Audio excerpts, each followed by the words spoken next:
Bonjour à tous, donc je suis Jean-François Lucas, délégué régional Auvergne-Rhône-Alpes de l'AT2E. Je suis ravi de vous accueillir à ce webinaire dédié au financement des projets industriels.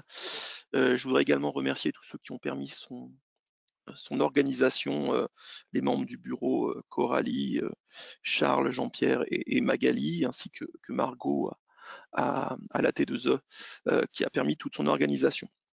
Alors, il y a beaucoup de dispositifs publics qui existent pour le financement des projets industriels, hein, que ce soit le guichet France Relance, les C2E, le fonds de chaleur ADEME, etc. Aujourd'hui, on va plutôt s'intéresser au financement privé avec deux interventions, deux intervenants. Magali Schweitzer qui va commencer, qui prendra la parole en premier, qui est directrice du développement de la Banque de la transition énergétique chez Banque Populaire Auvergne-Rhône-Alpes, et Tony Seffet qui est directeur régional Sud chez Greenflex. Avant de leur passer la main, je vous rappelle que vous pouvez poser des questions pendant tout le webinaire. Donc vous avez dans le GoToWebinar un onglet questions et vous pouvez poser des questions. On y répondra à la fin des interventions en espérant avoir le temps de répondre à tout. Quelques mots sur la T2E quand même. Donc la T2E, bon, c'est l'association technique énergie environnement. L'objectif de la T2E, c'est de promouvoir l'efficacité énergétique dans les entreprises, dans les collectivités, et également soutenir le développement des énergies renouvelables. Aujourd'hui, la T2E compte 2500 adhérents, 6 clubs thématiques qui travaillent sur différents sujets, les C2E, le biogaz, le stockage d'énergie, la pyrogasification, la cogénération et le power to gaz. La T2E également anime donc des réunions en région via 11 délégations régionales. Alors c'est vrai que ces dernières années, on a plutôt animé des réunions à distance, hein, comme on fait encore aujourd'hui un webinaire, mais on va commencer à reprendre des cycles de réunions et de visites sur site, en fait, qui seront en présentiel. Voilà. La T2E, c'est également la communauté des référents énergétiques, et puis l'organisation de programmes nationaux, en particulier le programme ProSMN et ProRefi, qui sont financés par le dispositif des C2E, hein, et qui permettent aux entreprises de se doter d'un système de management de l'énergie suivant ISO 50001, ou pour ProRefi de se former à l'efficacité énergétique. Enfin, la T2E, c'est également une revue Énergie Plus, qui finalement regroupe l'intégralité de toutes les questions sur l'énergie. Donc si vous n'êtes pas encore lecteur, je vous enjoins à vous renseigner pour l'obtenir. Tous les participants ne sont pas forcément adhérents, c'est important finalement qu'on puisse avoir la plus grande base finalement d'adhésion sur lequel on peut compter. Donc n'hésitez pas à adhérer à la T2E pour cela. Je voudrais juste repréciser que l'on a également 2 webinaires qui sont encore organisés en Auvergne-Rhône-Alpes à très court terme. Donc pour ceux qui ne sont pas encore inscrits, vous pouvez encore vous inscrire. Lundi prochain, le 11, on a un webinaire dédié à la volatilité des prix de l'énergie. J'imagine que tout le monde le vit en ce moment. Et mardi prochain, le 12, un webinaire sur le décret tertiaire. Vous pouvez retrouver toutes les informations sur at2e.fr. Voilà, je vais céder la parole à Magali Schweitzer qui va dorénavant nous présenter les dispositifs de financement existants. Merci à tous.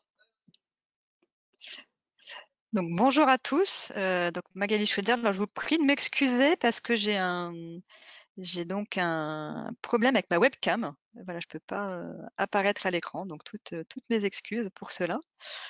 Alors, je vais partager mon écran.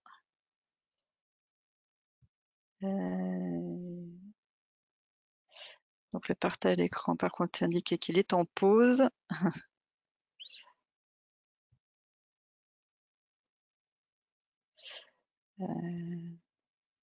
Est-ce que oui, vous voyez mon écran ou pas? Peut-être pas. Là, on voit un écran bleu, Magali. D'accord. Je ne sais pas si c'est normal, mais c'est bleu. Bah, je vais passer l'écran complet, mais j'essayais de... Non, c'est pas normal. Est-ce que vous voyez mon écran là? Là, on le voit, mais pas en mode diaporama. Maintenant, on le voit en mode diaporama. C'est bon? Parfait. C'est bon. Parfait. Parfait, Magali. Alors, donc, de mon côté, donc, je suis Magali Schweitzer, donc je travaille avec donc, effectivement à la Banque Populaire Auvergne-Rhône-Alpes. dans une équipe qui est dédiée à la transition énergétique. Et donc le but de mon intervention, hein, ça va être de vous resituer comment des financements privés peuvent venir en complément aux financements publics que vous avez peut-être déjà eu l'occasion de connaître avec la T2E, donc les C2E et les différents mécanismes de subvention. Donc vraiment voir quels sont les mécanismes de financement privé qui viennent en complément et dans quel schéma cela s'intègre. Donc avant de vous parler de ces aspects de financement, quelques mots sur la Banque populaire Auvergne-Rhône-Alpes. Donc on est une banque coopérative régionale. On couvre 15 départements au total, donc toute la région administrative aura, plus 3 départements qui sont ceux des Hautes-Alpes, des Alpes de Haute-Provence et la Corrèze. En termes de taille, hein, donc on a plus de 3000 collaborateurs qui sont présents sur l'ensemble de ce territoire, répartis sur 300 centres d'affaires et agences. Et donc, il y a plus de 300 000 sociétaires qui font partie du conseil d'administration de la coopérative BP Aura. Et on accompagne donc 10 000 clients PME et ETI sur l'ensemble de ce territoire. En termes de transition énergétique, donc la Banque populaire Auvergne-Rhône-Alpes a vraiment intégré les sujets de transition énergétique au cœur de sa stratégie. Et donc, nous avons lancé en 2020 un dispositif pour accompagner cette transition énergétique qui s'appelle la Banque de la transition énergétique. Donc, cette Banque de la transition énergétique a 2 objectifs. Le premier, c'est d'offrir une épargne verte et traçable à tous les épargnants et entreprises de la région.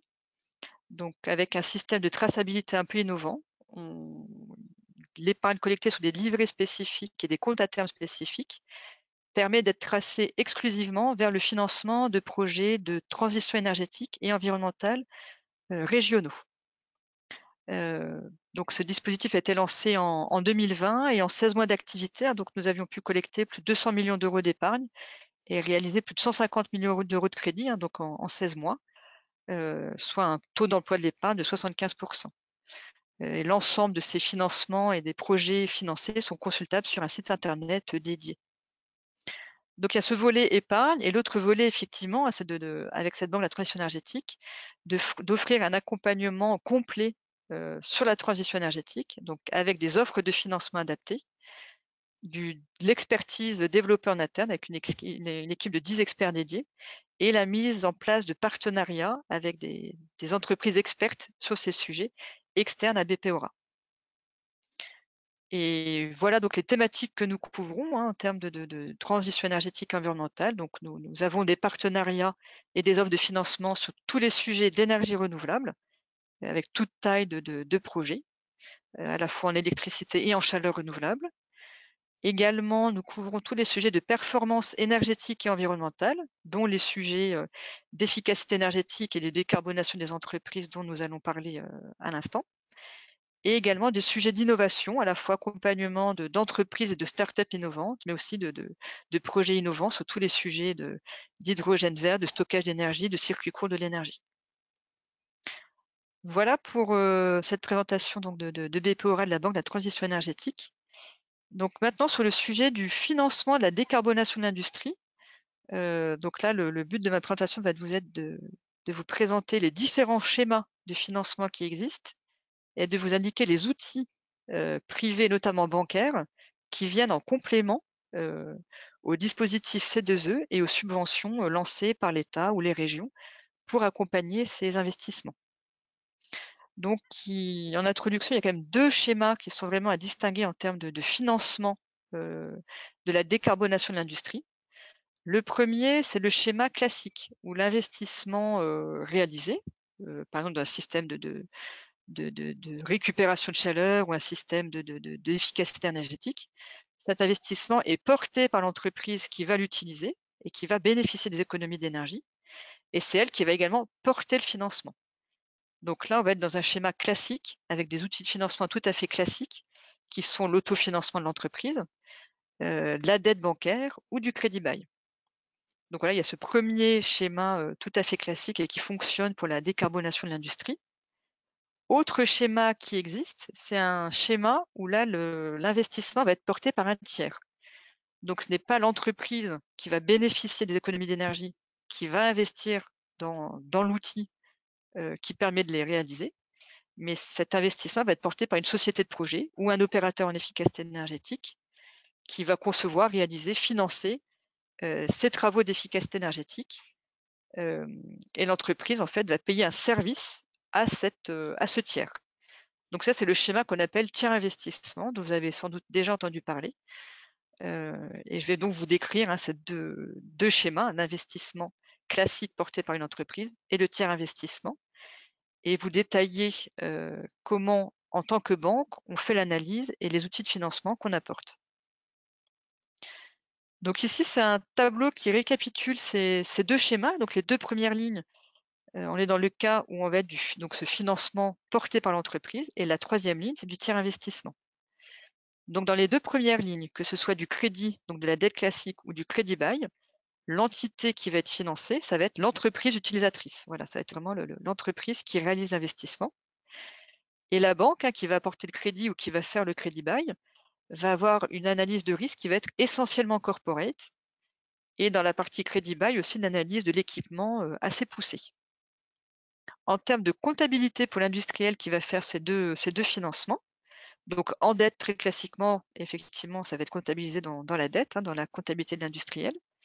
En crédit bail, si vous êtes en norme IFRS ou dans les comptes consolidés, ce sera également comptabilisé en dette.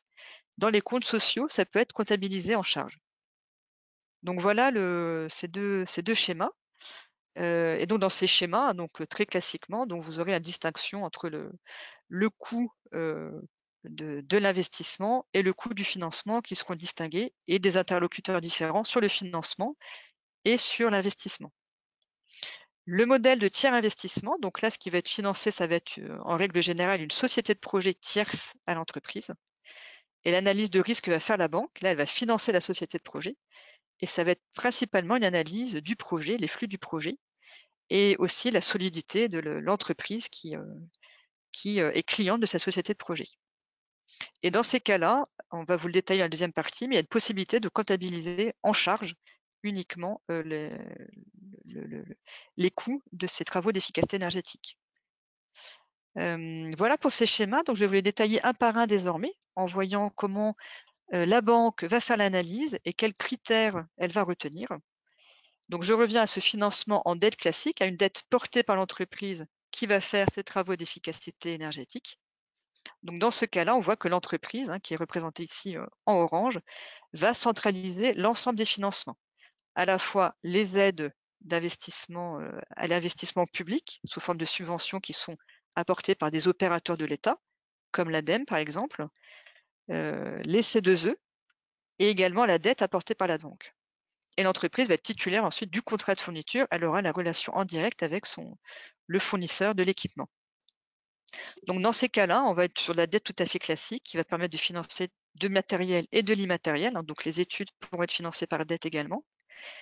Les garanties et l'analyse portera sur l'entreprise utilisatrice, donc des garanties pourront être demandées comme du nantissement sur l'équipement, des hypothèques. Les durées selon le type de travaux, ce sera du court et moyen terme. Et il n'y a pas de montant min ou max a priori, ce sera en fonction de l'équipement et de l'entreprise qui fera la demande de financement.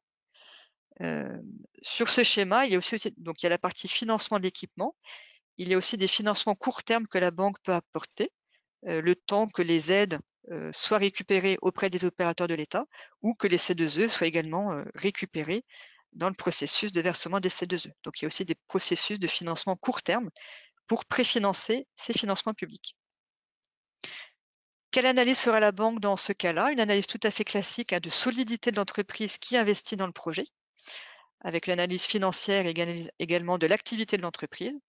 Et on fera aussi une analyse du projet pour bien comprendre le projet qui est financé. Voilà ce schéma donc par dette que vous connaissez certainement déjà bien, mais voilà qui est tout à fait adapté aussi à ces sujets de décarbonation de l'industrie. Il y a ensuite des solutions de crédit bail. Donc là, c'est vraiment quand l'investissement porte sur un équipement spécifique. Donc là, l'entreprise va louer l'équipement à un crédit bailleur qui va acheter l'équipement, et il pourrait y avoir un transfert de propriété à l'issue de la durée du crédit bail. Et le crédit bailleur, lui, va centraliser la partie récupération des subventions auprès des opérateurs de l'État. C'est ainsi que c'est prévu au niveau des systèmes d'aide portés par les opérateurs de l'État, comme l'ADEME. Donc dans ces cas-là, le financement, ce sera un financement matériel. Comme j'indiquais, il y aura un transfert de propriété à l'issue du crédit bail et la durée se fera en fonction de l'équipement. Là, l'analyse que portera la banque, ce serait une analyse à la fois de l'équipement, donc sa nature et sa valeur, et la solidité également du fournisseur, ses références, et on regardera aussi la qualité du contrat de maintenance qui est associé à l'équipement. Et il y aura aussi évidemment quand même une analyse de la solidité de l'entreprise financière et de l'activité. Donc voilà pour ce type de financement qui peut fonctionner aussi sur certains équipements de toute façon tout à fait appropriée. Là maintenant, je passe à l'autre schéma de financement dont je vous parlais. Donc là, on est dans du tiers investissement.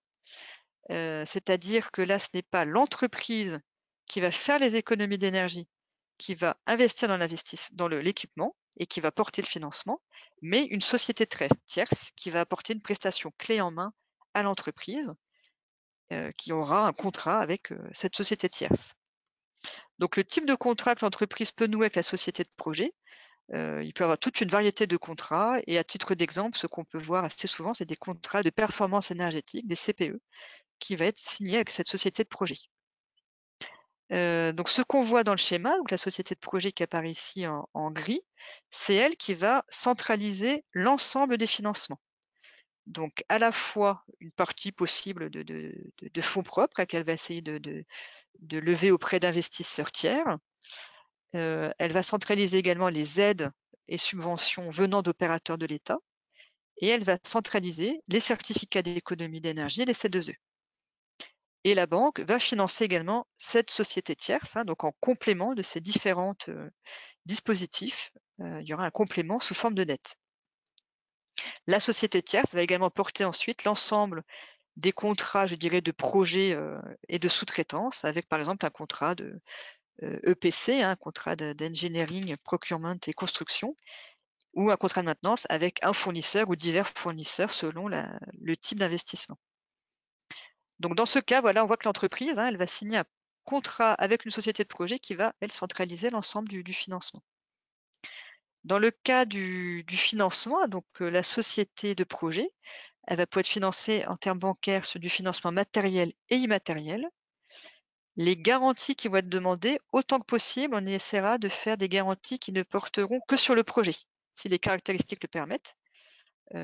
Donc voilà, on essaiera de se garantir sur les contrats du projet.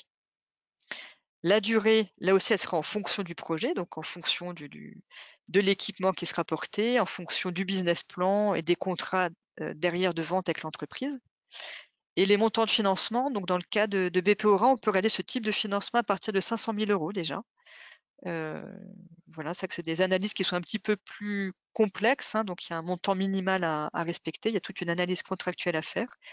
Voilà, donc de notre côté, on va le faire pour des montants dès 500 000 €. Et on va regarder 2 critères de financement qu'on va suivre de façon assez fine. Donc le premier, c'est quelque chose qu'on appelle le taux de service de couverture de la dette, le DSCR. Donc lui, c'est un taux qui va permettre de regarder les flux du projet, donc les recettes du projet déduits après des charges du projet.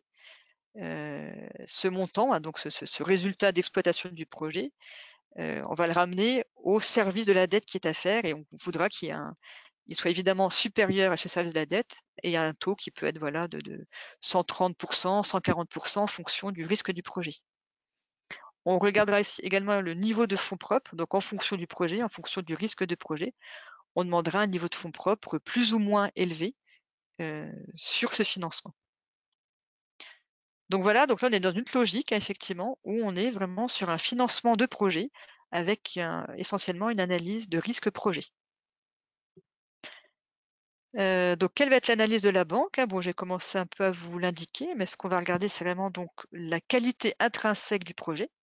Donc on regardera déjà la maturité de la technologie et quelles sont les références du fournisseur sur cette technologie, ses qualifications techniques. On fera des audits techniques également, et on sera également très vigilant sur la partie assurance. On regardera également les contrats du projet, donc le contrat de vente entre la société de projet et l'entreprise qui achètera le service proposé, et tous les différents contrats de sous-traitance et d'équipement passés par cette société de projet. On regardera également la solidité de toutes les parties prenantes au projet, donc à la fois le client acheteur, mais également les fournisseurs de techno, l'exploitant, le mainteneur. Et on s'attachera bien sûr à regarder le modèle économique du projet, avec une analyse du business plan du projet, qui permettra de bien caler les données de financement.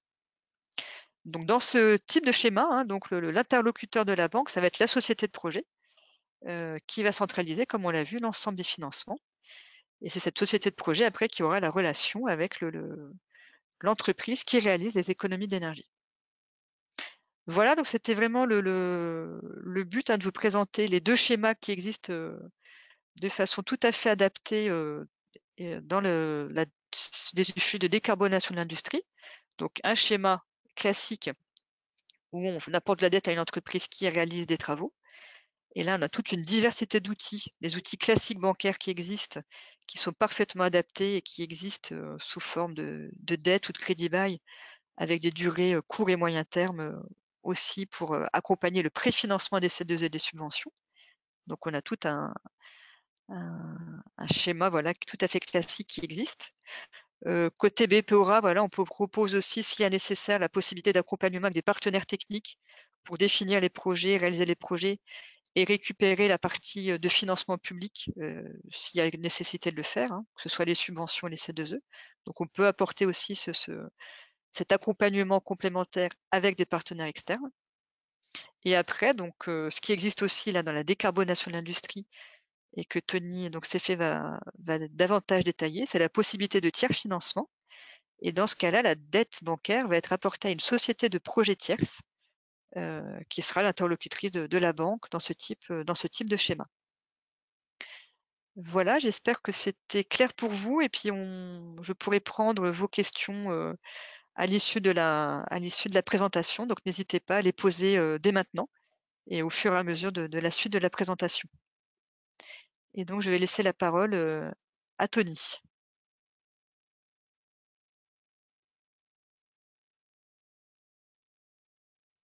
Bonjour tout le monde, je ne sais pas si vous voyez mon écran. On C'est voit bon, ton Ouais, écran. mais voilà, C'est en mode bon. diaporama. Parfait, parfait, parfait.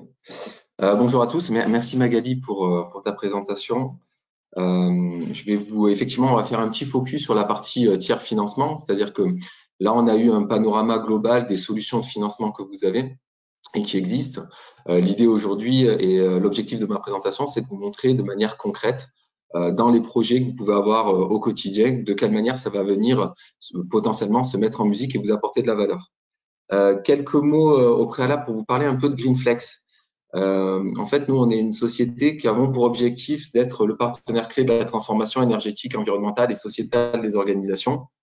Quand on dit ça, c'est en réalité notre objectif, c'est vraiment d'aider les entreprises et les territoires à se transformer de manière concrète autour de ces sujets-là et d'aller chercher de la performance, qu'elle soit énergétique, environnementale ou sociétale. Pour faire ça, on segmente notre approche à travers trois grandes thématiques. La première thématique est la thématique chapeau, c'est les enjeux de développement durable. On va accompagner les entreprises sur leur stratégie globale autour du développement durable. Et un gros sous-jacent du développement durable, c'est celui de la décarbonation. Aujourd'hui, beaucoup de donneurs d'ordre, beaucoup d'entreprises ont pour objectif d'être net zéro carbone en 2050, mettre beaucoup d'actions autour de ça. Et l'idée, c'est de les accompagner sur la meilleure stratégie à adopter pour atteindre ces objectifs de décarbonation, que ce soit une stratégie à la fois opérationnelle, technique et financière. Et un point important dans le sujet de la décarbonation, c'est celui, bien évidemment, de l'efficacité énergétique, qui est le sujet qui va nous préoccuper aujourd'hui. L'efficacité énergétique est un sujet extrêmement important parce qu'il embarque aussi une connexion directe à la réalité économique de l'entreprise. Quand on mène des projets d'efficacité énergétique, on va vraiment constater des gains économiques, notamment liés à l'explosion des coûts de l'énergie. J'en profite d'ailleurs pour vous rappeler que vous avez un webinaire AT2E sur le sujet dans pas très longtemps pour parler justement des variations des coûts de l'énergie. Comment on va faire pour accompagner l'ensemble de ces sujets? En réalité, Greenflex, c'est une société qui a une approche hybridée qui va faire travailler 3 métiers qui n'avaient pas l'habitude de travailler ensemble historiquement. Le premier métier, c'est le conseil environnemental et sociétal. Chez Greenflex, vous avez 90 consultants spécialisés en développement durable qui sont en capacité de s'asseoir à côté des directions générales et des directions RSE de nos clients pour déterminer des stratégies à moyen et long terme autour de leurs enjeux environnementaux. Une fois qu'on a déterminé une stratégie, bien évidemment, le sujet, c'est comment je passe concrètement à l'action. Et là va venir se mettre en œuvre notre deuxième savoir-faire, qui est celui de la mise en œuvre des projets de performance énergétique et bas carbone.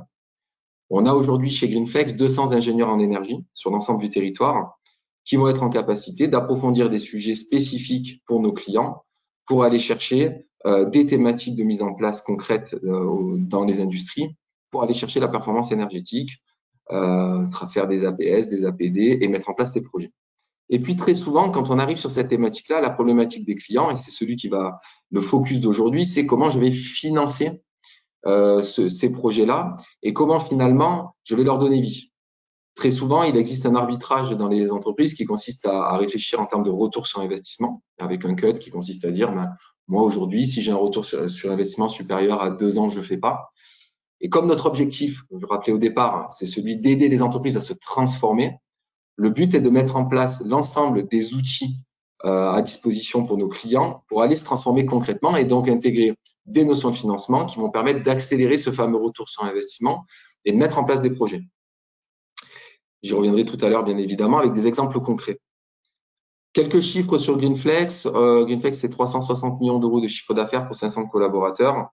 Ce qui est important, c'est qu'on a une présence très forte sur le territoire national. Donc, moi, je m'occupe de toute la région sud. Et en sud-est, sur la région Auvergne-Rhône-Alpes, on a une agence à Lyon, qui est une agence à la fois technique et commerciale. Vous avez la partie ingénierie et la partie technique, et la partie commerciale qui est sur place et qui est capable de vous accompagner sur l'ensemble des projets que vous seriez amené à porter. Je vais rentrer maintenant dans le vif du sujet qui nous préoccupe aujourd'hui, c'est les différentes solutions qui vont combiner accompagnement et financement. Alors ça, c'est un point très important. Magali a dressé un panorama global des solutions de financement qui existent. En réalité, aujourd'hui, ce qui est intéressant pour nos clients, c'est d'agréger l'ensemble des dispositifs qui existent, de les confronter à des projets techniques et de modéliser de manière technico-économique les meilleures solutions à mettre en place. Et donc, pour faire ça, on va accompagner nos clients sur 3 grands thèmes. Le premier, c'est d'identifier des projets de performance énergétique. Ça semble sommaire, sauf qu'aujourd'hui, comme le critère de décision est de dire au niveau d'une direction opérationnelle ou direction énergie, j'ai tant de budget, donc je vais prioriser mes projets par rapport à ces budgets. L'idée là, c'est de changer de paradigme et tout de suite intégrer les notions de quel dispositif de financement je vais pouvoir mettre en place sur mes projets pour pouvoir avoir une lecture qui soit sur des KPI qui soient pas tout à fait les mêmes. C'est-à-dire, c'est pas j'ai tant de budget, je vais gagner tant, c'est quel est le retour sur investissement une fois que j'ai intégré l'ensemble des dispositifs auxquels je peux prétendre de mes projets, voire même quels sont les projets qui vont permettre à mon entreprise de bénéficier de gains nets immédiats d'un point de vue économique. Donc, identifier des projets. Derrière, savoir agréger les dispositifs, et j'insiste beaucoup là-dessus, c'est pas uniquement de dire je vais faire du tiers financement sur un projet ou je vais sponsoriser entre guillemets une partie du projet avec des subventions, avec du plan de relance, avec des certificats d'économie d'énergie, mais c'est bien réellement d'agréger tous ces dispositifs pour optimiser de manière extrêmement forte les projets.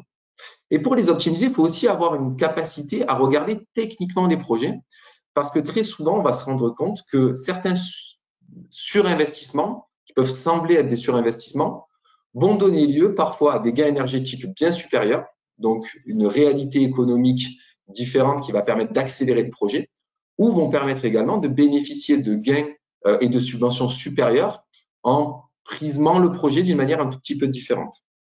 Et donc, mettre en place un projet avec financement, c'est avoir ce regard 360, ce regard global sur les projets. L'idée in fine, c'est quoi? C'est que vous avez sur la gauche ici la flèche, un montant global de projet qu'on va venir fiabiliser encore une fois avec un regard d'ingénierie, un regard technique. Et derrière, venir dire, ben, sur ce projet-là, je vais venir diminuer l'investissement nécessaire au maximum avec les différents dispositifs qui existent. dispositifs publics, certificats d'économie d'énergie et autres. Et ensuite, derrière, je vais avoir, ou pas, mais je vais potentiellement avoir un reste à charge. C'est-à-dire ce qui va me rester finalement une fois que j'ai déduit toutes ces aides. Et ce reste à charge, je vais pouvoir le financer à travers des dispositifs de tiers financement qui peuvent prendre plein de formes différentes. J'ai choisi là de vous focuser sur des cas clients, sur 3 formes de financement qui peuvent exister déjà en tiers financement. La location, le contrat de performance énergétique qui embarque les CAPEX ou des solutions de clé en main financées. L'objectif, quand je vous parle d'accélération de retour sur investissement, c'est de dire que, in fine, la redevance que je vais payer une fois que j'aurai déduit l'ensemble des aides et subventions et que je mettrai en place une location ou un CPE ou un clé en main sur le reste à charge.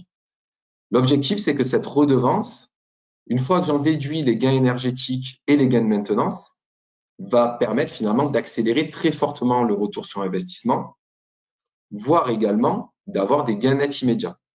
Si je reprends mon exemple, mon schéma avec des chiffres, j'ai un projet sur lequel j'ai 1 million d'euros de CAPEX à mettre en place qui me permet de gagner annuellement 200 000 euros de maintenance et d'énergie. Retour sur investissement, 5 ans. Arbitrage classique au sein d'une industrie. ROI trop long, on le met de côté. Maintenant, je vais venir prendre une partie de ces investissements, de ces CAPEX, et admettons que j'ai droit à 500 000 euros d'aide et de C2E. Mon reste à charge va tomber à 500 000 euros. J'ai mon gain énergétique et maintenance de 200 000 euros. Retour sur investissement, 2 ans et demi. C'est beaucoup plus intéressant, mais ça reste quand même 2 ans et demi. En intégrant la notion de financement du reste à charge, finalement, je vais dire, ces 500 000 euros sur 5 ans vont coûter peu ou prou 100 000 euros par an. Et là, du coup, mon projet est plus du tout le même. Parce que je vais avoir un projet qui va coûter, tout compris, 100 000 euros par an pour un gain énergétique et maintenance de 200 000 euros. Donc, j'ai un gain net immédiat, une amélioration de l'EBITDA de 100 000 euros par an. Et ce 100 000 euros, bien évidemment, ça va permettre justement d'accélérer le projet. Les directions financières, à ce moment-là, vous diront, OK, c'est très intéressant, mais ce 100 000 euros, est-ce qu'il est fiable? Et c'est là où l'aspect ingénierie et regard technique tiers de confiance qu'on va pouvoir apporter est important. C'est pour fiabiliser ce chiffre et être certain qu'on parte sur les bons projets. Je vais vous donner quelques exemples. Le premier, c'est la location. Alors, la location, je n'en parle pas de location sèche, c'est bien une agrégation de dispositifs avec les C2E et l'AMO. Là, il s'agit d'un client que nous avons dans le sud-ouest qui avait un projet de modernisation de sa salle de machine. C'était un projet, alors je vous laisserai lire le détail, l'objectif c'est de vous donner quelques abacs financiers, mais en gros, c'est un projet qui coûtait 5 millions d'euros à mettre en place. L'objectif, ça a été d'agréger des dispositifs. On a pu, en fiabilisant le projet, en l'analysant, majorer et trouver les bons niveaux de C2E. Et le client a bénéficié de 2,4 millions de C2E. Et les 2,6 millions d'euros restants, on est allé les financer en tiers financement. Ce qui a permis vraiment d'accélérer très fortement le retour sur investissement, parce que le client gagnait 160 000 euros d'économie par an. Il avait une charge, certes, qui était supérieure dans ce cas-là. On n'est pas dans un gain net immédiat. Tout à l'heure, je vous montrerai des exemples avec des gains nets immédiats. Mais on a permis au client de mettre en place ce projet alors qu'initialement, il n'aurait pas pu le faire parce qu'il aurait dû mobiliser potentiellement 5 millions d'euros de CAPEX. L'idée, quand on fait ça, c'est d'agréger encore une fois des dispositifs. AMO, donc assistance à maîtrise d'ouvrage, pour structurer et mettre en œuvre techniquement le projet. Certificats d'économie qui peuvent être soit des C2E, une aide, c'est-à-dire un retour en trésorerie et on finance l'ensemble du projet, ou alors on s'en sert en déduction et on finance le reste à charge, et ensuite les loyers qu'on va mettre en place pour financer le reste à charge. Le deuxième niveau d'accompagnement, ça peut être des contrats de performance énergétique. Magali en a parlé tout à l'heure, qui vont embarquer les CAPEX. Les contrats de performance énergétique en industrie, on en a beaucoup parlé l'année dernière et les années précédentes parce que ça permettait notamment de bonifier les C2E. C'est un peu moins vrai aujourd'hui en industrie, ça l'est encore très sur le tertiaire. Néanmoins, ça reste quand même un dispositif qui est extrêmement intéressant parce qu'en fait, in fine, c'est ni plus ni moins que la même mécanique que de la location, sauf qu'il va y avoir un engagement de performance. Et donc, quand on va regarder les projets au regard des gains énergétiques, des gains de maintenance, etc. qu'il va y avoir, le fait qu'un tiers puisse s'engager sur la performance va permettre finalement de fiabiliser ce projet auprès des directions financières et donc potentiellement de débloquer un certain nombre de projets. L'exemple que je vous donne ici, c'est un exemple chez un industriel et où finalement cet industriel avait une part de conso d'énergie liée à l'éclairage qui était assez significative. Alors, c'est pas vrai chez tous les industriels, bien évidemment. Par contre, c'est des typologies d'actifs sur lesquels on peut opérer des changements massifiés de manière très intéressante, où beaucoup de nos clients font des changements en se disant je gère un bon père de famille qui a des problématiques parce que je sais que la LED va consommer moins que du tube T8 ou T5. Mais grâce à la notion de financement, on va venir massifier encore une fois le projet et générer des gains nets immédiats. On va fiabiliser le projet dans le cadre d'un CPE, et Magali l'expliquait tout à l'heure, puisque là, c'est nous, en l'occurrence, qui avons la brique ingénierie, où on va diagnostiquer d'un point de vue énergétique pour avoir une bonne situation de référence, mener l'étude en APS, APD, donc avant projet sommaire, avant projet détaillé, mettre en place, consulter les entreprises, valider tout ça, suivre les travaux et intégrer les CAPEX dans le contrat de performance énergétique. C'est-à-dire que le client ne sort rien. Et là, il a un gain net immédiat parce qu'en fait, quand on met le projet, il a un gain net de 8%. Je vous montre un petit schéma. Vous avez à gauche l'année de référence, c'est-à-dire la facture énergétique plus de maintenance du client qui a avoisiné les 600 000 euros. Une fois qu'on a mis en place le contrat de performance énergétique, on voit évidemment que la facture énergétique tombe complètement. La maintenance disparaît puisqu'on met en place des nouveaux matériels avec toutes les garanties qui vont bien. On met en place une redevance CP où on est engagé à résultat. Donc, la redevance embarque les CAPEX, ce qui en a rien sorti. Et là, un gain net immédiat de 48 000 euros en première année, 57 en deuxième, 67, etc. C'est pas tant les chiffres qui sont importants, mais c'est de dire qu'aujourd'hui, grâce à ça, on va pouvoir avoir des gains nets pour les clients et donc massifier, accélérer les projets et atteindre les objectifs. À noter que nous, on a ce regard aussi carbone et RSE. Donc, les projets, on va aussi savoir les traduire en impact carbone pour nos clients et les inscrire dans le schéma directeur bas carbone de l'entreprise et savoir répondre à ces obligations, à ces enjeux corporate qui sont souvent donnés chez nos clients de diminuer l'impact carbone, etc. J'ajoute que le coût d'augmentation de l'énergie vient aussi évidemment accélérer encore plus les retours sur investissement des projets et toute action de mise en place de projets de performance énergétique actuellement est primordiale parce qu'au plus vite on le fait, au plus vite on permet d'amortir les coûts d'augmentation d'énergie. Donc, c'est vraiment, encore une fois, une agrégation de dispositifs où on va agréger de la rénovation énergétique, de l'engagement de réduction, de la mise à disposition d'actifs et bien évidemment, comme on est dans le cadre d'un contrat de performance énergétique, du pilotage de la performance. Avant de passer à la dernière étape, n'oubliez pas, vous pouvez toujours poser des questions, on y reprendra à la fin avec Magali, donc je vous invite vraiment à poser toutes les questions que vous souhaitez poser sur le sujet. Dernier zoom, le clé en main financé. Ici, c'est un client qui avait une problématique de mettre en place un réseau de chaleur interne basse température. Comment on a abordé ce sujet? Encore une fois, je reviens expliquer que la notion d'ingénierie technique avec la connaissance financière des projets est primordiale dans ce type d'approche parce que le projet est un projet qui était à 2,5 millions d'euros qui n'était pas à l'époque intégralement couvert par les C2E. En ajoutant derrière un contrat de performance énergétique, on a pu à l'époque bonifier les C2E et donc prendre en charge le projet dans sa globalité. Maintenant, si on était dans une situation où la bonification n'existe plus, comme c'est le cas aujourd'hui, on est quand même en capacité de financer le reste à charge dans ces projets-là et de permettre aux clients, encore une fois, d'avoir des gains nets immédiats grâce à la mise en place du projet. Et l'idée du contrat clé en main, c'est vraiment là pour le coup de fournir une solution de bout en bout au client où on lui remet les clés tout simplement d'une installation qui correspond en tout point à un bon fonctionnement technique où il y a des engagements de délai, où il y a des engagements de fonctionnement.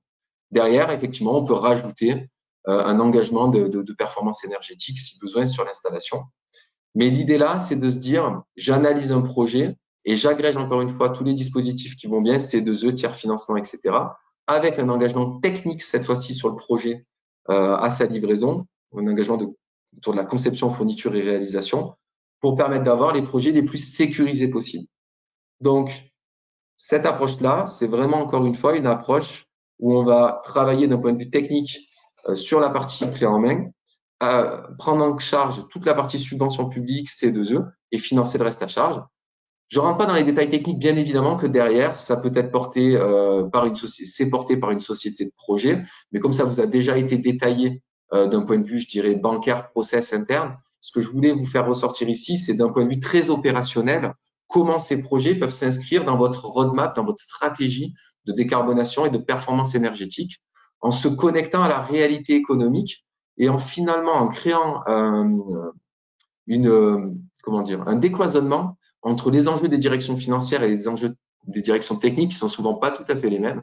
Et donc l'objectif, c'est d'avoir cette traduction économique en ayant le moteur finalement du réacteur au sein de la démarche. En synthèse, les bénéfices de ces financements-là, je ne vais pas vous les lister, vous les lire, mais le but, c'est que vous ayez des gains financiers dans la démarche. Je vous l'ai expliqué tout le long du projet, à la fois en préservant la trésorerie, en ayant des retours sur investissement très très forts, en pilotant les projets, en ayant des engagements de prix fermes, par exemple dans le cadre des clés en main, on fiabilise les projets, et en ayant aussi une ingénierie juridique et financière pour optimiser les projets, parce que d'intégrer des certificats d'économie d'énergie et des subventions dans le cadre des projets, ça demande aussi, bien évidemment, une ingénierie contractuelle. Typiquement, si demain vous faites un contrat de location avec des certificats d'économie d'énergie, que ce contrat de location n'est pas aligné sur les fiches standards des certificats d'économie d'énergie, à ce moment-là, votre fiche standard devient une fiche spécifique avec un ensemble de problématiques où on va venir proratiser les C2E. Nous, aujourd'hui, on a travaillé sur les capsules contractuelles financières et techniques pour permettre de faire bénéficier à nos clients de l'intégralité des C2E et de rester dans un cadre standard en travaillant, par exemple, sur la maturité de nos contrats pour pas qu'il y ait de distorsion entre les contrats et les durées des fiches standards. Il y a bien évidemment des gains opérationnels, on l'a vu tout à l'heure, et encore une fois, on va fiabiliser des projets et adapter les projets sur les sujets. Il y a un sujet très important. Tout à l'heure, je parlais d'AMO plus location. Aujourd'hui, même en tant qu'industriel, vous pouvez être aussi soumis au sujet du décret tertiaire. Je reviens sur ce que disait tout à l'heure en introduction la T2E. Hein. Vous avez aussi un webinaire sur le sujet, mais nous, beaucoup d'industriels clients chez nous n'ont pas budgété forcément de sujet autour du décret tertiaire qui demande quand même d'aller chercher 40% d'économie d'énergie à horizon 2030. Eh bien, les mécaniques qu'on est capable de proposer, c'est aussi des mécaniques où on va venir accompagner nos clients pour opérer ces actifs, je dirais, non industriels, mais plutôt orientés sur de la consommation d'énergie sur des sites plutôt tertiaires, en leur apportant de la souplesse, des solutions de financement adaptées, des modélisations de retour sur investissement et des gains nets immédiats en accompagnant nos clients sur toute la durée. Et l'idée, c'est toujours avoir de l'agilité économique, c'est pour ça qu'on est bien sur un gain opérationnel, pour pouvoir faire évoluer les actifs grâce à ces contrats de location qui sont souples par rapport à des enjeux qui peuvent être technologiques ou réglementaires ou énergétiques. Et si des ruptures apparaissent dans le cadre des durées de contrat, on sait faire évoluer ces actifs-là. Donc, c'est vraiment des gains opérationnels pour nos clients. Et bien évidemment, ce qui nous tient à cœur chez Greenflex, vous l'avez compris, c'est des gains environnementaux, puisque tout ça, on parle beaucoup de chiffres, beaucoup de financement, mais l'idée, c'est quoi? C'est de rendre les entreprises les plus sobres possibles d'un point de vue énergétique, à les diminuer au maximum les consommations d'énergie. Bien évidemment, on le regarde sur un prisme économique, mais sur un prisme carbone, sur un prisme environnemental, on va être en capacité de traduire tout ça, je vous le disais tout à l'heure, en équivalent carbone. Certains de nos clients d'ailleurs donnent un coût de la tonne carbone, donc on sait aussi regarder les projets à travers ce prisme-là et surtout accompagner nos clients dans cette transformation qui est non plus nécessaire mais indispensable aujourd'hui des entreprises autour de la décarbonation et autour de la performance énergétique. Et donc, tous les leviers qu'on vous a expliqués jusqu'à maintenant, que ce soit de l'ingénierie, que ce soit les dispositifs, que ce soit le tiers financement mis en musique ensemble, vont permettre de réellement accélérer ce sujet-là pour nos clients. Et c'est là-dessus que nous, on souhaite vraiment aider les entreprises à cette transformation. Voilà, je vous remercie beaucoup. J'espère que ça a été clair pour vous. Et puis, on est à votre disposition avec Magali pour répondre à toutes vos questions. Merci beaucoup.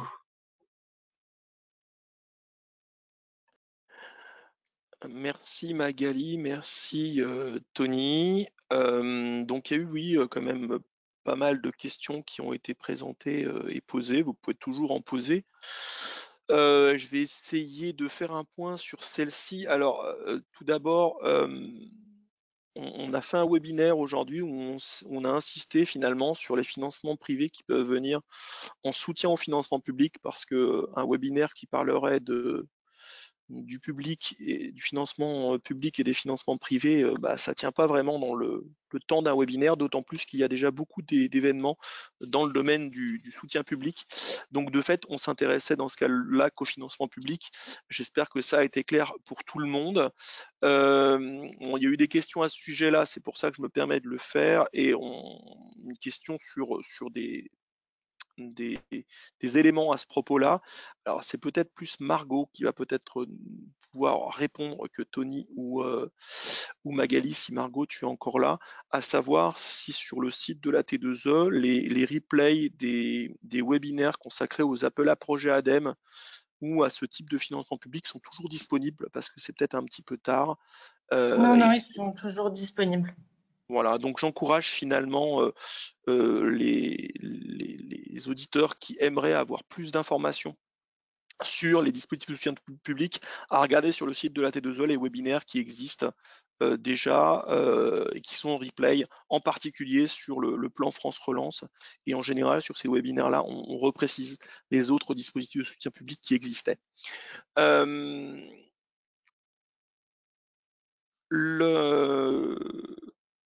Une question de précision à Magali, ça doit être en slide 4 et 5 ou 5, tu parles d'opérateur en EE. Un auditeur voulait bien recomprendre ce que c'était. Alors j'imagine que c'est opérateur en efficacité énergétique, mais je ne l'ai pas vu Oui, passer c'est vrai que j'ai sur la laissé slide. absolument. Donc c'est peut-être pas effectivement. Donc c'est bien opérateur en efficacité énergétique. Et donc là, c'est un terme que j'ai utilisé dans la partie tiers investissement. Donc dans le schéma, voilà, où il y a un tiers qui intervient. Donc c'est voilà, c'est des acteurs qui font comment dire, des services en efficacité énergétique complets, voilà, et qui peuvent porter ce type de tiers investissement. Mais effectivement, c'était pour efficacité énergétique. Ouais. Voilà, c'est utile de le repréciser. Absolument. Alors, quelques questions de structure finalement sur les différents dispositifs.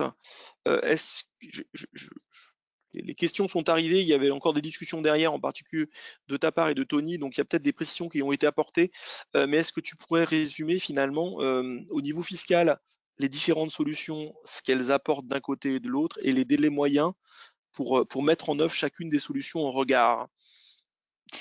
Oui, alors avantages fiscaux, donc quand on va être sur du financement corporate habituel, donc il y aura à la fois une partie dotation aux amortissements, puis après les frais financiers qui correspondront aux intérêts financiers qui seront remboursés chaque année. Donc ils seront intégrés et puis dans le calcul de l'IS, ça permettra de réduire après l'assiette de l'impôt sur les sociétés. Et dans le cas, on est du tiers investissement, donc là ça va être une charge qui de la même façon va être qui va impacter le calcul de l'impôt sur les sociétés.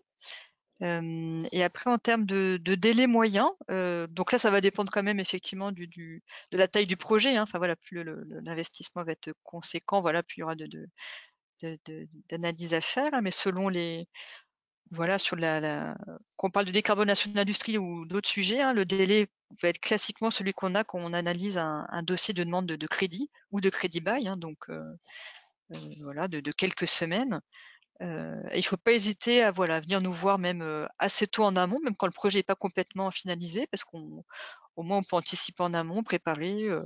Ou comme je disais sur la partie par exemple C2E ou subvention, on peut aussi aider les porteurs de projets à vérifier qu'ils ont bien identifié tous les dispositifs publics avec des partenaires. Ça, c'est pas nous qui faisons en direct, c'est pas notre spécialité, mais voilà, on a des partenaires qui peuvent faire cette vérification également. Donc faut pas hésiter à venir nous voir assez tôt. Puis après, une fois que la demande d'investissement est bien calibrée, voilà, c'est un délai tout à fait classique de demande de crédit ou de crédit bail. Voilà, le fait que ce soit la décarbonation de l'industrie, peut-être des fois des sujets qui peuvent être un peu nouveaux, on reste dans des schémas, comme je l'ai indiqué, qui sont habituels. Ouais. Et après, sur la partie du coup financement de projet, quand on est sur du tiers investissement, là le délai va plutôt être porté par le tiers, la société de projet. Donc là, il y a une analyse plus contractuelle à faire. Ça peut être, pareil, selon la taille du projet, peut-être des délais un peu plus longs ou pas. Après, si on a l'habitude de travailler avec telle ou telle société de projet. Voilà, c'est. Okay. Juste peut-être une précision sur la partie société de projet. Je me permets, Jean-François. Je t'en prie, je t'en prie. En fait, aujourd'hui, quand on opère autour d'une société de projet, on peut opérer par exemple à travers des contrats de performance énergétique. On peut soit créer une société de projet, comme l'a présenté Magali tout à l'heure, ad hoc par rapport à un projet client, mais il existe aussi, et nous, c'est ce qu'on fait par exemple quand on a un certain nombre de contrats de performance énergétique, des sociétés de projet dont l'objet est l'actif lui-même et on va encapsuler plusieurs projets à l'intérieur. Et donc là, on va pouvoir aller très très vite sur ce type de projet-là parce que la société de projet existe déjà et on va venir encapsuler un certain nombre de projets à l'intérieur. Et donc, du coup, c'est des délais qui sont beaucoup plus courts. Donc, ça s'analyse encore une fois au regard des différents projets, mais il n'y a pas de vérité immuable sur le sujet, en fait. Il y avait une question sur les sociétés de projet, justement, quelqu'un qui demandait s'il y avait une liste des sociétés de projet existantes, mais au final, ce qui importe, c'est l'opérateur qui va le maîtriser, qui va conseiller l'industriel qu'il va financer sur son dispositif entre créer une société de projet ad hoc ou pouvoir le basculer sur une société de projet dont il dispose déjà, quoi. Tout à fait. Et la société de projet, faut dédiaboliser un peu le terme. Hein. C'est une capsule où on va venir encapsuler des actifs et un certain nombre de services. Ce qui est intéressant pour l'industriel in fine, c'est l'ensemble des services qui vont être produits sur les différents projets. Nous, quand on opère, en fait, la société de projet, j'ai presque envie de vous dire, elle est invisible pour le client. Lui, ce qu'il va voir, c'est l'engagement qui va être pris avec l'ensemble des services qu'on va pouvoir porter soit nous, soit à travers des tiers sur certains sujets qui sont peut-être pas dans notre giron de compétences où on va se rebaquer en miroir finalement avec d'autres entreprises. Mais l'idée pour l'industriel, c'est bien évidemment d'avoir une charge et un gain énergétique avec un engagement en face. Tout le reste, j'ai envie de vous dire, c'est de la sauce interne. C'est important de le comprendre. Mais in fine, ce qui compte, c'est l'engagement qui va être pris, la performance du projet et sa fiabilisation dans sa mise en place. Merci Tony. Autre question pour Magali concernant les outils que tu as présentés. Au final, on parlait beaucoup de rénovation d'unités existantes. Est-ce que ça peut s'appliquer de la même manière à de nouvelles unités, de nouvelles usines, ou est-ce que vous avez des dispositifs plus particuliers pour cela? Non, ça s'applique de la même manière. Donc c'est ça que c'est le rôle classique d'une banque, hein, de financer des investissements, soit de rénovation, soit complètement nouveaux. Donc on reste tout à fait dans le métier classique d'une banque. Et voilà, après, effectivement, les investissements nouveaux aujourd'hui qui vont être faits, leur performance énergétique, voilà, ça va plutôt être un plus justement en termes de pérennité d'analyse. Hein. Donc on va utiliser les mêmes outils, puis après on peut effectivement avoir un mix de crédit bail et de dette, hein, par exemple sur des unités nouvelles. Vous pouvez voir est-ce qu'on a, par exemple, sur notre site internet, on a alors c'est peut-être pas tout à fait de la décarbonation de l'industrie, mais vous pouvez voir sur notre site internet, dans les projets financés, on a financé par exemple une usine de préfabrication d'éco-construction à partir de matériaux biosourcés. Donc c'est vraiment une unité existante et on a utilisé voilà un mix habituel de crédit bail par exemple pour les murs et de dette pour l'outil de production, mais ça peut être aussi du crédit bail pour l'outil de production. Donc c'est notre métier habituel et puis maintenant effectivement on sait bien qu'on va avoir de plus en plus des sujets de performance énergétique et puis au contraire c'est un plus en termes de pérennité et puis de visibilité pour le futur. Et après dans l'analyse qu'on fait sur un outil nouveau, effectivement on regardera à chaque fois le business plan et les perspectives de marché, comme on le fait toujours, hein, de cet nouvel outil de production par exemple. Je vais reprendre une question qui vient de tomber parce que elle est en lien avec ce que disait juste avant Tony. Par rapport à la création de sociétés de projet, est-ce que l'industriel a-t-il nécessairement besoin d'être au capital de la société de projet? Absolument pas. Il me semblait. Tout est ouvert, on va dire. Dans l'autre sens, c'est possible également. Hein. Également, tout à fait. Okay. Retour sur ton intervention, Magali, sur les investissements que vous pouvez financer. Alors, il y aura peut-être des difficultés à être bien précis par rapport à ça, mais on peut toujours poser la question. La question concerne la répartition en montant et en nombre de projets en fonction du type de financement attribué finalement. Est-ce qu'en fonction des types de financement, on va plutôt chercher des projets de taille importante, de taille intermédiaire? Est-ce que vous en avez plus dans un cas que dans l'autre, etc. Alors nous, oui, alors effectivement, après ce qu'on suit en termes de montant et de répartition, donc ça c'est sur notre reporting financier, on a plutôt suivi une répartition par type, nature de projet. Donc, on a distingué le nombre de projets et le montant de projets en énergie renouvelable, en efficacité énergétique, en innovation. Et la mobilité, on le met à part aussi parce qu'on voit que c'est un sujet là qui est en train de monter en puissance. Donc, on a bien cette répartition qui là est publique, hein, enfin, c'est sur notre site. Après, par type de financement, donc entre tiers investissement et puis financement corporate, on fait quand même plus de financement corporate habituellement, hein, enfin, si on regarde l'ensemble de ces thématiques. Pour le moment, le tiers investissement, on a peut-être plus fait sur les énergies renouvelables, avec quelques gros projets qui se font beaucoup en société de projet. Et après, nous, on finance des projets de toute taille, hein, enfin, c'est vraiment le principe, hein, parce qu'on accompagne des clients de toute taille, hein, donc on accompagne des projets de toute taille et sur vraiment des gros montants. Après, le principe, hein, c'est de partager avec, par exemple, d'autres établissements bancaires au sein du groupe BPCE. Donc voilà, il n'y a pas on a plutôt nous suivi une répartition par thématique, voilà.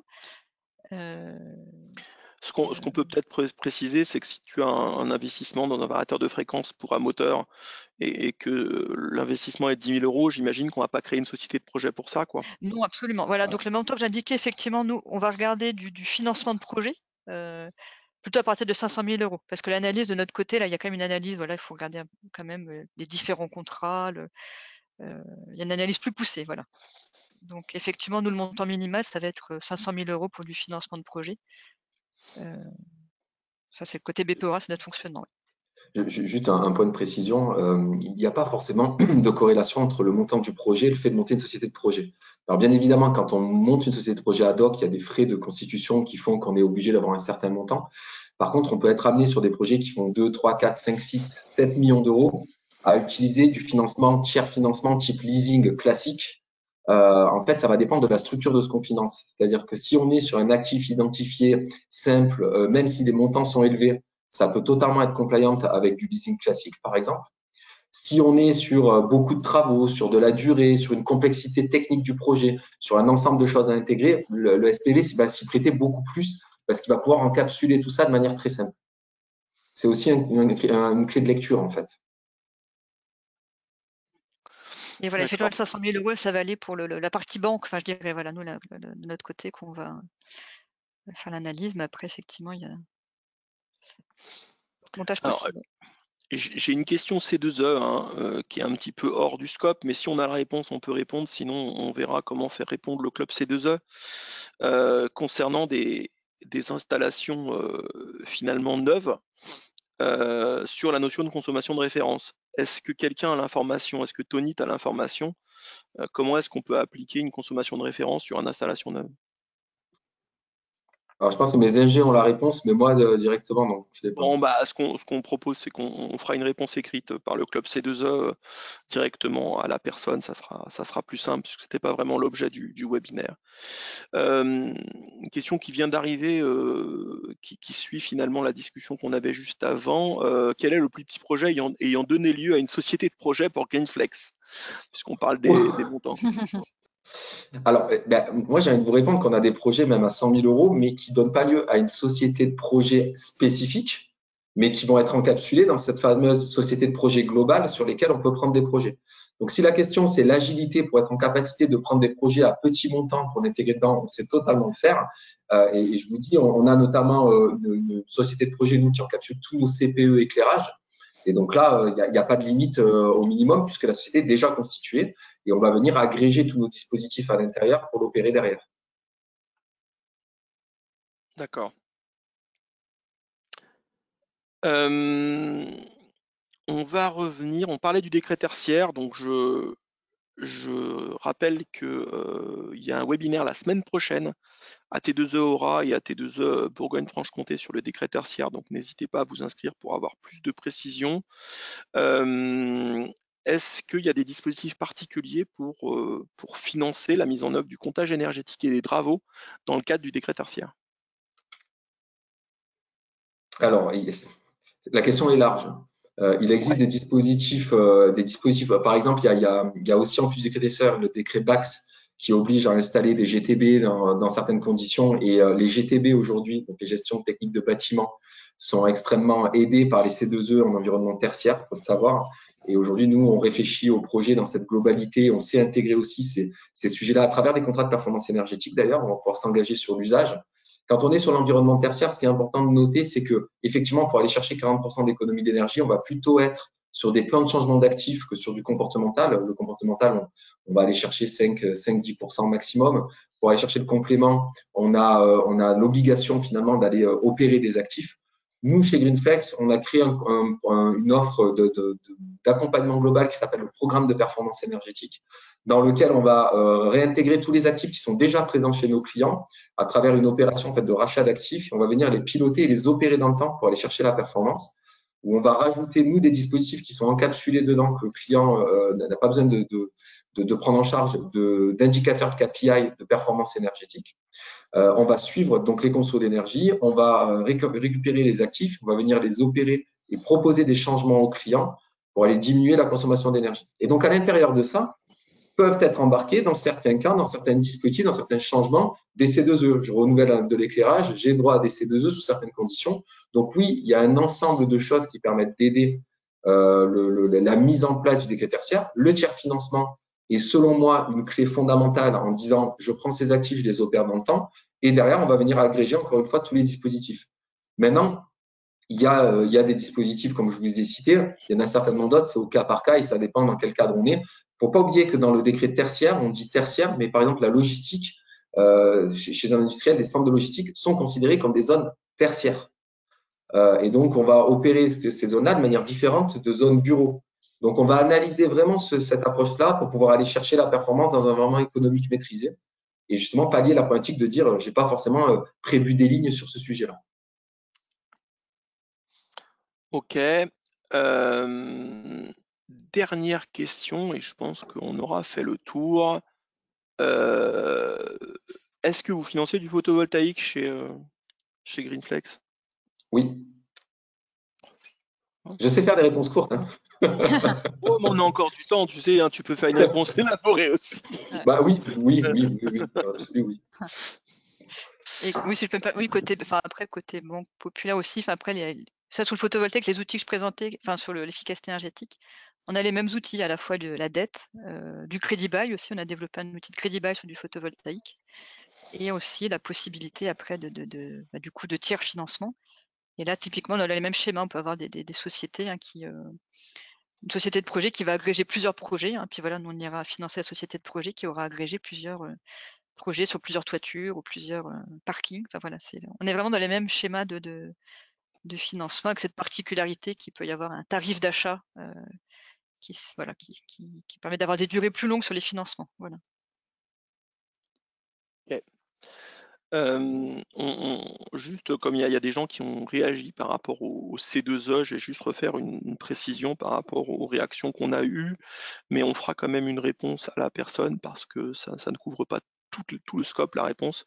Il est vrai qu'on aurait pu répondre cela en ce qui nous concerne, c'est que le C2E, à la base, il est là pour financer la modification d'une installation pour qu'elle soit plus sobre en énergie, pour faire des économies sur une installation, alors que finalement, quand on part sur une installation neuve, en général, on se doit de mettre les meilleures technologies disponibles pour être le plus sobre possible. Alors, c'est pas complètement vrai pour tout, puisqu'il y a des C2E qui sont automatiques sur des moteurs ou sur de la variation de vitesse. Donc, on va faire quand même une réponse à la personne qui a posé la question et à ceux qui souhaitaient la réponse pour que ce soit le plus clair possible. Juste voilà. Peut-être un point là-dessus, Jean-François, c'est que si on est sur des fiches standards de C2E, la notion de consommation de référence n'est pas indispensable, hein, puisqu'en fait, on va avoir des kilowattheures QMAC liés à la fiche par rapport à l'installation. Donc là, on n'a pas forcément le sujet. C'est un peu plus sur du spécifique où il va falloir avoir une conso de référence, etc., et tout le suivi qui va avec. Mais je laisserai le pôle C2E chez vous y répondre. Ouais, ça sera plus complète que la mienne. Et c'est pas l'objet du webinaire du jour, donc c'est plus simple de laisser la réponse se faire par le club C2E.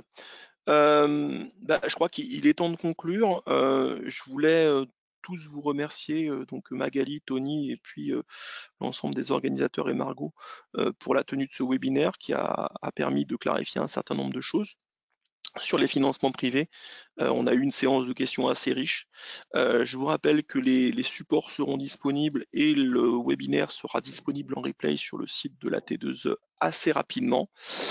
Pour ma part, je vous rappelle les prochains rendez-vous qu'il y a en Auvergne-Rhône-Alpes, donc un webinaire sur la volatilité du prix de l'énergie lundi et un sur le décret tertiaire avec la T2E Bourgogne-Franche-Comté sur le décret tertiaire, donc mardi prochain. N'hésitez pas à vous inscrire via le site si vous souhaitez participer à ces webinaires.